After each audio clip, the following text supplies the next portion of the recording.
সোজা কথা। আপনি যদি এখন ভালো কাজ করেন, দেন আমি আপনার পক্ষে আছি। আবার আপনি যদি 2 দিন পর ভালো কাজ না করেন, তাহলে আমি আপনার পক্ষে নাই। একদম সোজা সাপটা হিসাব। কারণ হচ্ছে এটা ছাড়া আসলে আমাদের রাজনৈতিক যে কালচার বা আমাদের দেশীয় যে শাসন ব্যবস্থা, এটার মনে হয় না পরিবর্তন আসবে। কিন্তু আমরা যদি এটা করতে পারি, তাহলে আসলেই পরিবর্তন হবে।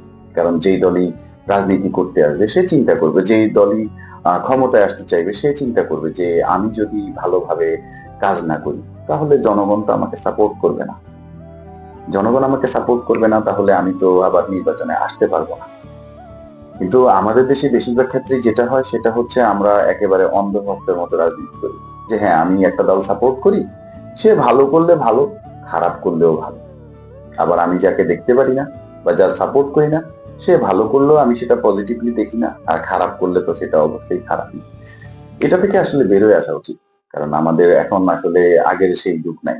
এখন আমরা প্রত্যেকেই ডিজিটাল যুগে আছি, বা এখন অনেক কিছু আপডেটেড, যেটা আসলে আগে ছিল না। তো সেই হিসেবে আমাদেরকে আপডেট হওয়া উচিত।